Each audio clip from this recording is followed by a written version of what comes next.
Hi and welcome. No intro today because the action starts just a few seconds after leaving the spawn. As soon as we pass this tree, we should already be looking to damage enemies moving through B2, trying to intercept our teammates advancing along the first line toward B1. Guys, in this video, I'll be marking the sectors I mentioned on the minimap. Let me know if you find this helpful or if it's unnecessary and doesn't make much sense for you. One crucial thing to remember: never stop, even if you've damaged an enemy tank. Our goal is to take position in D2. It's easy to remember, and this plant will be your landmark. Here we'll fight the first phase of the battle and secure the left side of the map for our team.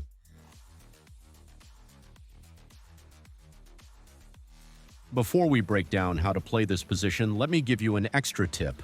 Sometimes you'll spawn on the right side of your spawn area. There's no need to drive all the way left across the spawn. Just exit on the right instead. This way you won't lose time and you'll still be able to damage enemies in B2 just like before. Let's break down what we can see from this position. The left side of your screen is always an easy kill zone. Enemies here have no solid cover and nowhere to hide. We get a full view of their tank and can easily target weak spots. We also have a fantastic opportunity to get kills in Sector A2, taking out enemy tanks as they leave their spawn.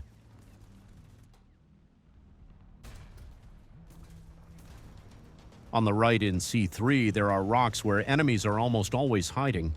This is our main threat, so before peeking to shoot enemies on the left, we should always check that the right side is clear.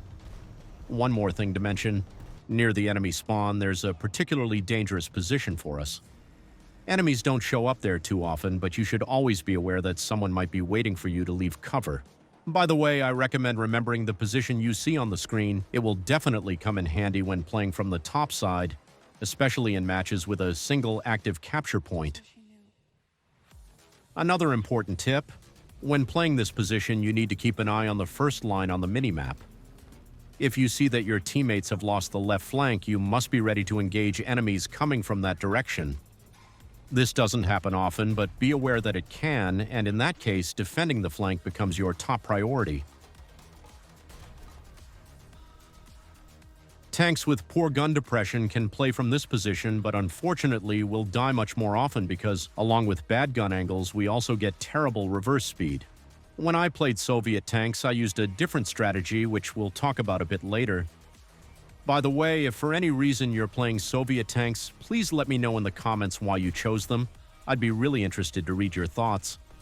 For the second phase of the battle, we have two options. If there are no more enemy tanks on our screen, we can move forward and take position in B3.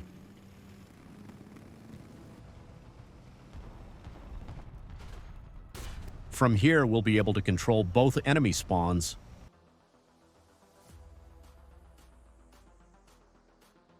If spawn camping doesn't sit well with you, just avoid looking to the right and focus on fighting tanks coming from the left spawn. This isn't the easiest position, and it may seem pretty challenging for a newcomer. However, if you're an experienced player, you can rack up a lot of kills from here. Our second option is to take position near the rocks by point B. I only use this position if I see my teammates in sectors B1 and B3. It's not the most reliable position, but it allows us to control additional areas of the map. From here, we get a good view of a lot of enemy positions, but it's very hard to hide and you'll be spotted quickly. Another advantage of this position is that we have partial sight on the enemy's right spawn, which gives us the chance to make some free kills. The biggest problem for us, though, is that due to the terrain, we can't play cautiously and often have to drive out into open areas where we'll become easy targets for the enemy. You can use this position for variety, but I'd recommend finishing the fight in Sector B3. It's easier to play from there and the position is more reliable. In most cases on this map, I play the strategy I just showed you. However, if you're the type of player who doesn't care about the team and just wants to rack up as many kills as possible, then you absolutely have to play from the position in Sector B2. Guys, if you're the type of player who focuses on winning, works with the team, and disapproves of spawn camping, close your eyes or skip ahead because you're not going to like what comes next. Our play starts in Sector E1. As soon as we reach this rock, we must turn our turret to the right. Aiming here is nearly impossible, so we just take a shot and hope for a lucky hit. Even if you're not planning to shoot, your turret should still be facing right. This significantly increases your chances of survival if you run into a player who knows how to control the route you're taking. Now your task is to watch the minimap and determine whether any enemies have made it through Sector B2. If you know an enemy got through, stop to the right of this rock and prepare for close quarters combat. If you find yourself in a situation like mine, where a reckless player in front of you is just holding down W without a clue how to control their tank, you can move forward and use them as bait. As soon as we reach this position, we need to check the enemy spawn and these rocks. In very rare cases, some players just stop near these rocks and stare at you.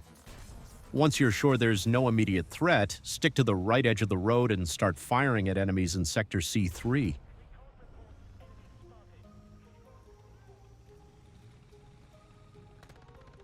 After getting a couple of kills, fall back, because sooner or later someone will definitely try to get revenge. Now we're diving into some truly dirty and unfair gameplay. We're just catching enemies as they leave their spawn and trying not to make mistakes. This position works well at high battle ratings, but at mid-tier, it's absolutely broken. Newer players simply don't expect some villain to be this close to their spawn, so they never even look in your direction.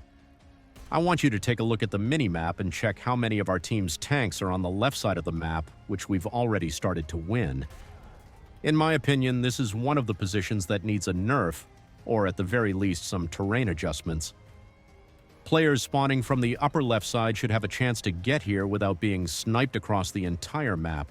If our team is losing on other fronts or the match is evenly balanced, we can stay in this position until the end of the game. Otherwise, you can move to Sector B2 and continue the fight from the aggressive position we talked about earlier. By the way, if you're playing with a friend, try taking position in Sector D2 while asking them to go to Sector B1. Together, you'll be nearly untouchable, creating a deadly crossfire and supporting each other. From Sector D2, you can stop anyone trying to push your friend, while they from Sector B1 can take out tanks heading in your direction. If you're a fan of wheeled vehicles and this is your first time on my channel, make sure to check out the video where I show how to reach the enemy spawn using a route that's technically outside the map. Guys, before we move on to the other side, I need a minute of your time. First of all, I want to thank each and every one of you for watching my videos and helping the channel grow. Almost 7,000 subscribers in just 3 months is absolutely incredible. I never even dreamed of this when I uploaded my first video. Thank you so much. Secondly, I want to give a huge shout out to those who clicked the join button and became channel members. I truly appreciate your support, and I'm very grateful for it. Now I have a serious question for all of you. I often get comments asking me to make guides for mid and low battle ratings.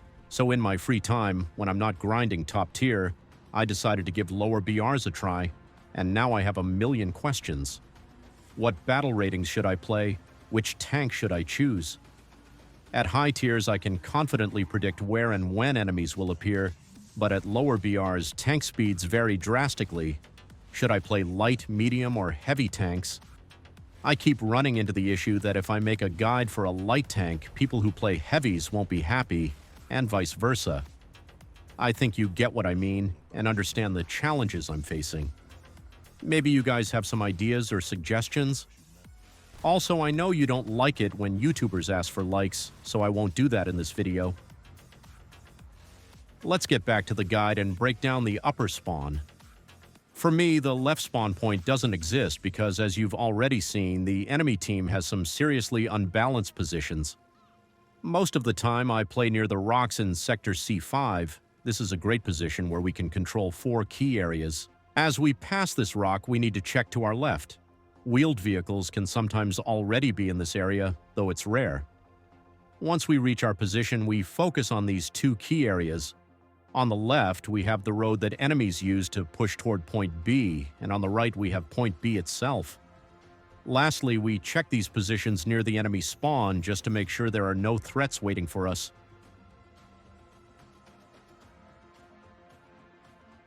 Now our task is to keep an eye on the minimap and cycle through all 4 directions. The biggest threat comes from the right, and in most cases will get taken out if we let an enemy slip through from that side. This is a challenging position, but once you get used to controlling all angles, you'll definitely enjoy playing from here.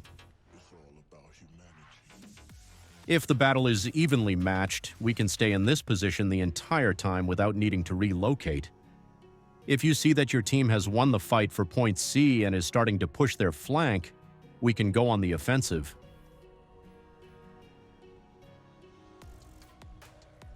If point B is not yet under our control, we can capture it, restock ammunition, and replace a crew member if needed. Now our task is to reach these rocks. From here, make sure to check for enemies in Sector B1 who might be blocking our teammates from leaving the left spawn. We can maneuver around these rocks, block the enemy spawn exit, and wait for reinforcements.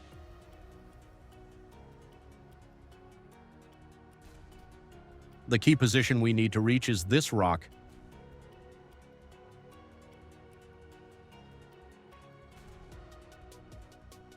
From here, we have a partial view of the enemy spawn and can control their exit.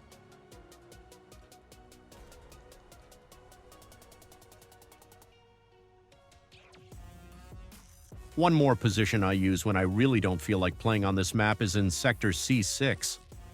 On the way there, always keep an eye to the right. There are often enemies heading toward point B. From this position, we have an excellent view of several key roads used by our enemies. This isn't a very strong position, and it only makes sense to play here if you're struggling to control the spot we discussed earlier. Overall, this map is much harder for the upper team because the battle scenario is less predictable, and as you know, controlling randomness is impossible. By the way, the first position doesn't work well for Soviet tanks. When I was grinding Soviet vehicles, I mainly played near the left spawn, which I've already shown. It's not the most productive strategy, but I still managed to get some kills. I hope this video was helpful. See you next time. Take care.